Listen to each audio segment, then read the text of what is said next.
Hey everyone, welcome back to Racing for Mental Health. My name's Jose. I'm a sim racer here in Miami. And for today's video, I want to go back to just about a little bit over 4 years ago. I just started sim racing. I started sim racing just out of my bedroom like most of us do. And I never had expected it to become anything close to what it is today. So going back to when I first started sim racing, a friend of mine had just given me a Logitech wheel. I had put it on the Mac, and that was when iRacing was still available on Mac. I did a few bits of racing there. Then from there, a friend of mine had an Xbox that he let me borrow. Started playing Formula One games on that, and that was pretty much the extent of it. Never really expecting anything to get a PC or really just get into sim racing. I really didn't even know sim racing was a thing, to be honest with you. It was just more of a game to me, and that was it. So as I continued to play with the Xbox, a friend of mine, he had surprised me with a PlayStation because he was tired of playing Gran Turismo Sport by himself. And that pretty much led me into racing, sim racing every single day. We would set up just private lobbies between myself and him, and we would just race once or twice a night. And that was all we did. It was a fun time, and there was nobody else on track. It was just the two of us. From there, of course, once I started playing Gran Turismo Sport, I wanted to get a chair. I wanted to get better wheels and pedals and stuff. So I did that. I first got the Playseat Formula One that I still have behind me. And I took on that for about a year and a half. Mostly Gran Turismo Sport at the beginning. And then for about 8 months or so, it was only on iRacing. I did a little bit of Assetto Corsa for a month or two, until I got iRacing up and running, and I don't think I've touched Assetto Corsa since then. So when I started doing the racing thing again, I very quickly started to see the benefits, the mental health benefits that it was giving me. Being able to think in a way that basically was being that innocent little kid again back at the racetrack in Puerto Rico, being 5 years old again, and just being able to go out on track and not having any other worry. So when I started racing in the simulator again, even if it was just for several seconds, I was getting that again, just naturally without having to do anything other than just immerse myself in something that I absolutely love.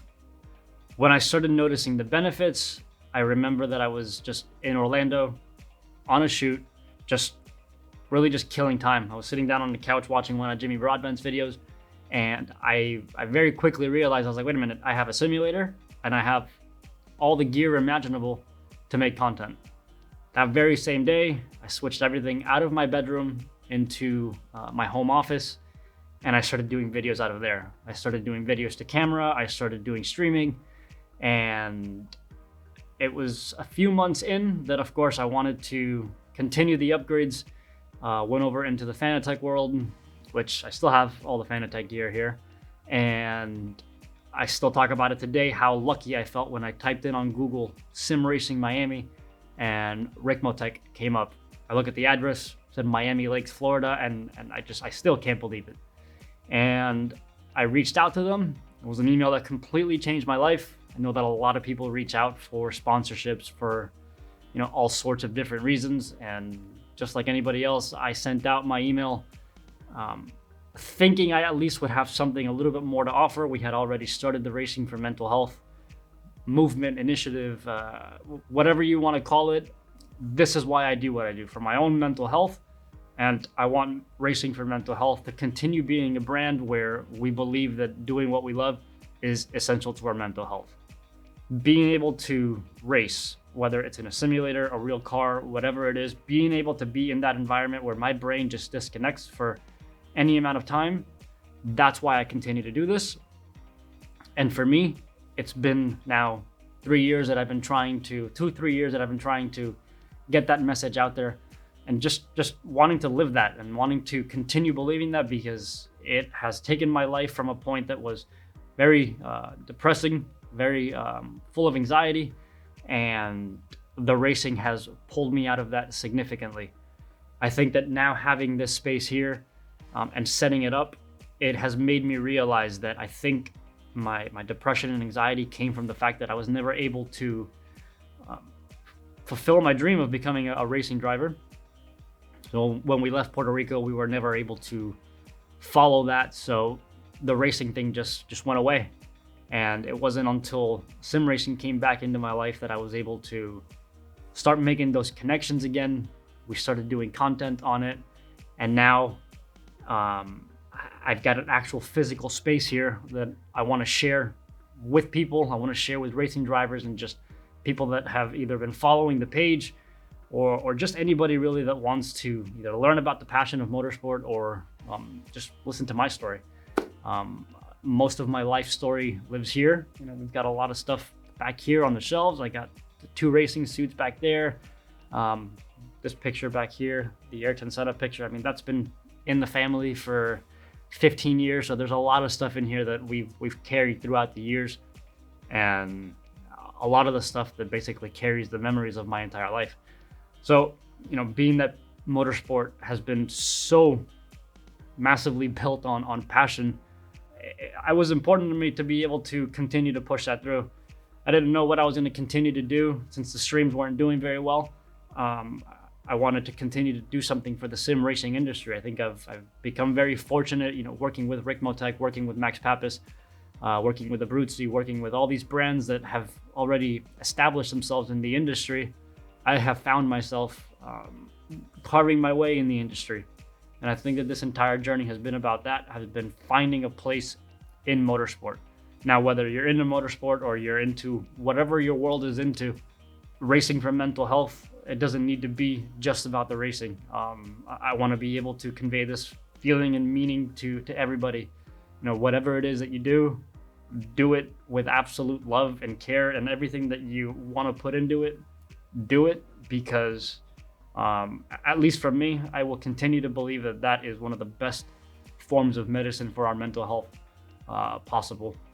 From there, of course, having drivers here, being that I have all this commercial production gear, I really want to be able to offer those services as well to these drivers. Being social media, digital content, it's such an important part of business now that whatever drivers need in order to get to the top, to find sponsorship, to sell themselves to a team, for whatever they need to get to where they want to go, we have all of that here. We can do a lot of that in-house, and we have the tools here to make drivers look really, really cool. I think that not being able to become a driver myself, I've had this burning passion of trying to do whatever I can to become a driver. And if I have all the tools in the world to help somebody else become a driver, then I think that's gonna fulfill me very much. So with that being said, yes, the office, as of today, it is open. I'll be taking appointments when people want to come by. There's a lot that we want to do, a lot that I want to do for the karting industry down here in South Florida, and just all throughout the country. Motorsports, we've got a lot of GT3 drivers, we've got a lot of karting kids, as I mentioned, and there's a lot going on in motorsport, literally 20 minutes away, 5 minutes away. So I want to be able to bring racing drivers in here, connect you guys with these racing drivers, and just continue to build out a space where mental health is a priority and a space where we just continue to live out our passion. So make sure you stay tuned to the racingformentalhealth.com website. I'll be posting a lot more information as the infrastructure continues to grow. I'll also be posting stuff on Instagram, Facebook. A lot of that's going to be changing. A lot of that's going to be, now that we've been trying to catch up on everything, a lot of that's going to have much more of a structure. So I really, really hope that you guys continue to stay tuned and continue to support what we're doing. And I really do hope to be able to connect with a lot of you. So with that being said, I'll see you in the next one. See you later.